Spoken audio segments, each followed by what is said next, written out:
By now we all have a pretty good idea of what are going to be the spring trends for summer 18. But which of those trends will actually be retail bestsellers? Which are going to perform on the selling floor? I'm Jane Singer, Director and Head of Market Intelligence at Inside Fashion, and today we're going to take a short walk through those trends that we feel will be retail bestsellers for the mainstream market. Let's get started. One thing that's clear is that today's consumer is far more selective about what they will actually purchase. They might spend hours watching fashion videos, reading blogs, they might like things on Facebook, but that no longer means they'll actually purchase those things. Today, if consumers don't think it suits them, or if they're not satisfied with the quality, the fit, or the workmanship, they'll happily walk away without buying, or they'll return the item. For those of us in the fashion industry, that means that we have to get a better understanding of what our customer wants. We have to shift our focus from simply being price-driven to also understanding how we're adding back in quality, how we're adding back in fit, how we're touching the points that matter to the consumer today. So we've identified 3 core consumer mindsets that we feel are impacting retail purchases. The first we call Embrace Me.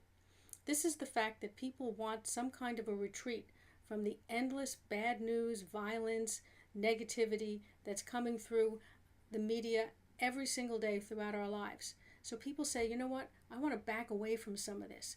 I want to feel secure again. I want to feel comforted. I want to feel supported. People have a longing for tradition. People talk about the good old days. Even kids talk about the good old days. We also want to be recognized for who we are. Not necessarily be YouTube stars, but we want to be recognized. We want to be accepted for who we are. People are yearning for real friendship, for people who are supportive of them, for things that are caring, comforting. So we feel that this is very important and is coming through in the demand for toned down colors, for fabrics that have a soft hand feel, for fluffy, hairy surfaces, for styles that embrace us. All those aspects are coming through from an underlying consumer sentiment. Next, we feel that people are also looking for somewhat similar but a little bit different than our previous attitude, and that is keep it clean, which is the desire for things that are fresh, that are natural, that are genuine. You know, we live in a world that's increasingly artificial. We sit in front of a computer monitor all day, communication primarily email, text, no phone calls the way it used to be.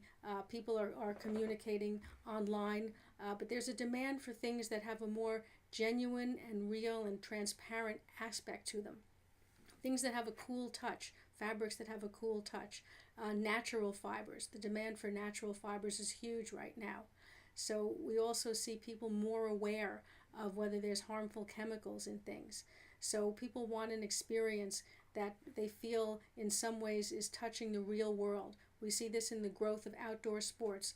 For people who aren't outdoor sportsmen, more people wanting to enjoy sitting outside, maybe having a meal outside, or just sitting with friends in a park. So this is coming through, and we need to touch upon this in apparel.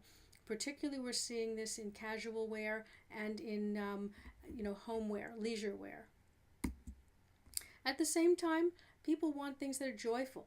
People want to be able to celebrate. People want an opportunity to just be playful and silly and be young again. Whether they're kids or adults, people want to just be able to relax and have good old-fashioned fun. So we see this coming through in people's interest in attending festivals or carnivals. Traditional birthday party with a cake. This is all the fun, exuberant, energetic, sort of a contrast to our work lives. And we see this coming through in more vivid colors, in floral prints. We see this with ruffles on clothing, with shimmery effects. So this is also a very important aspect of people's lives that we want to touch upon in the apparel industry. So how's this coming through in silhouettes? First of all, there's a huge move towards voluminous silhouettes. And this is good news for retail, because anytime you see something that's very new, there's impetus for the consumer to go out and buy something because they don't already have this in their wardrobes. Now, this oversized silhouette doesn't mean wearing garments that are 2 sizes too big. It's a very definitive kind of a look. It's an oversized look, but it's a look that has a shape to it. So we can't simply make things big. We need to be very mindful of how this is going to look on the consumer. Now, what you see here are garments that were designed for the catwalk. Our consumer is not a runway model, so we have to think about how we can bring in an oversized silhouette in a way that will be flattering to the consumer. We're definitely seeing pants becoming fuller. We see waistlines back at the natural waist, in some cases high-waisted or maybe slightly below the natural waist, but fuller cut legs is a clear trend that seems to be here to stay. It's a trend that works very easily for a consumer with slim hips. For a curvier consumer, we have to be very mindful of the cut, the length, and the fabric of these garments in order for it to work. And when I say curvier, I'm not saying someone who's specifically overweight. If you happen to have a curvier figure type, it will be a little bit more difficult to pull off this trend, but of course it can be done. It's just a matter of understanding the cut and also the fabric so that the garment looks good on the person. Otherwise, there'll be a tendency for the person to look shorter and to look heavier in this. So we need to be able to get it right so that it works at retail. Blouses. Statement blouses have been big and will continue to be big. It's a very workable trend for consumers of all ages. It works at all price points. You're talking about a basic white fabric. We're seeing more pastels coming in here. The key is asymmetrical cuts, lots of fabric manipulation. It can be elevated through more intricate fabrics, through adding embellishments such as lace or insets of transparency. So it can be taken up or taken down depending upon the price point and depending upon the end consumer. But it's an important look. To make it work for most consumers, we need to be mindful of adding shaping. Don't just cut a boxy garment and think most people will wear it. It will not look good on them and they won't be happy. But by putting a few strategically placed darts or seams, we can make an oversized garment, but that still has some shaping properties, and that's going to make that garment a win at retail. Wrap dresses are coming back, as are wrap coats, and this is great news because consumers like this style. It's basically a comfortable style to wear. It can be worked in a wide range of fabrics. The main thing here is, again, getting it right so that the garment stays in place. A wrap style is wonderful if it stays wrapped. If a consumer has to spend all day readjusting it so that the neckline doesn't slip open, so that it stays crossed over the skirt area, they're not going to be happy with it. It's probably going to get returned. So be mindful of this. An option here is what we call a mock wrap. So it has a wrap style, but it's actually stitched. Coats as well. Make sure that there are hidden fasteners, some kind of a closure that'll help that garment stay in place. If you do that, you'll have a success. You can use a lot of different fabric choices here for different customers and for different price points. So it's a very adaptable and very flexible style. Knits are really going to be a very big thing for both men and women. They're important, and I think their importance will continue to grow. There's a lot of flexibility here. There's a lot of options for personalization, for customization. That's really important for consumers. Consumers are looking for statement pieces. Whether it be something very expensive or something more moderately priced, people want something that expresses their individuality. And knits do this very, very well. Spinners have created incredibly interesting collections, and they also have low minimums and stock services. Check out UPW's stock store. I mean, you're able to pick things at really in very small volumes and create a lot of your own looks, and that's very, very important for today's consumer.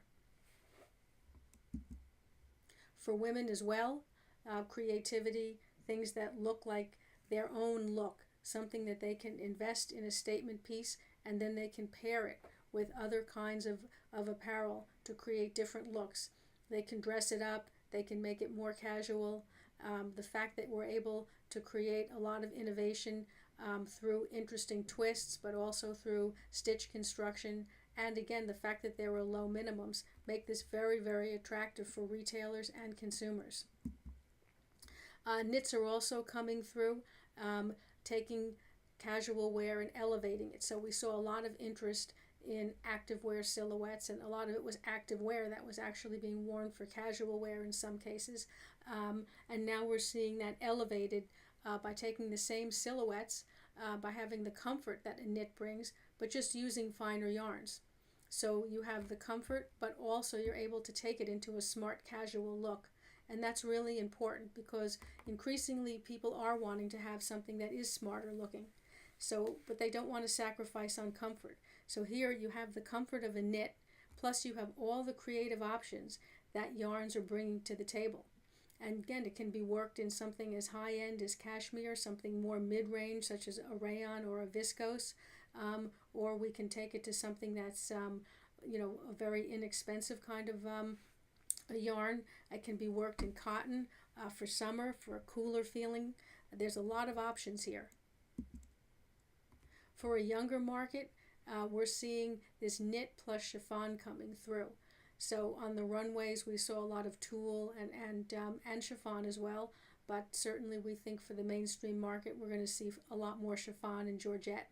So skirts worked in chiffon and georgette can be very inexpensive, and they can be elevated by pairing a knit top with it, whether it be a t-shirt with a slogan or whether it be a knit in either, let's say, a rayon with some shimmer or a cotton linen blend for a higher end. There's a lot of opportunities here for flexibility for all price points and for many segments of the market. Although we feel this is more targeted to a junior or to a slightly older than junior customer, there's still an awful lot of flexibility, and we feel that this is going to really resonate with the consumer. Color is important. We certainly see things more subdued, but color certainly is here as well. And for a young menswear look, suits that are being brought forward in brighter colors are going to be important. Most likely, mainstream market will be looking for more subdued variations on colors, probably not bright yellow and red, but certainly something that's taking suiting in a more young and energetic direction. For women, nothing like ruffles and prints for a summery, fun, vacation kind of a feeling. The look is very feminine, very flirty. It could be worked at different price points easily, and certainly can be worked for many different age categories. For the younger market, of course, more ruffles, brighter colors. For a little more mature customer, we can still take these prints and work them into t-shirt styles or blouses and pair them with a solid bottom. So there's a lot of opportunities here, and it's fun and it's energetic and there's a happy feeling about it that we feel that consumers are going to like, and that's going to look great on the selling floor. One of the biggest trends we see is the monotone look coming through. Now this is a look that we really have to work with care. It can look very dramatic and very sophisticated, but if we're not careful, we're going to end up with something that looks like basics. Basic silhouette in solid colors says low price points. So in order for us not to fall into that trap, we need to be very mindful of the cut of the garment and of the quality of the fabrics. Any kind of shortcuts here is going to end up with a garment that looks like it has no added value. So that's an important point to keep in mind when working either a monotone or a tone-on-tone kind of a look. Color also is coming through in new variations on color blocking. So again, pulling from activewear, we see this as being something that can be worked for mainstream market quite successfully for both men and women. We don't need to use traditional shapes. We can use new innovative shapes, contrasting colored panels. Doesn't have to be dramatic contrast. We can use more tone on tone or things that offer a soft contrast, contrasting materials in a garment, also contrasting linings. So there's many different ways to work this so that it appeals to the end customer, but also is creating some newness and some added value in the garment. So this wraps up our review of the top trends for Spring/Summer 18. If you'd like more information, please feel free to reach out to us, and we wish you a wonderful and successful season.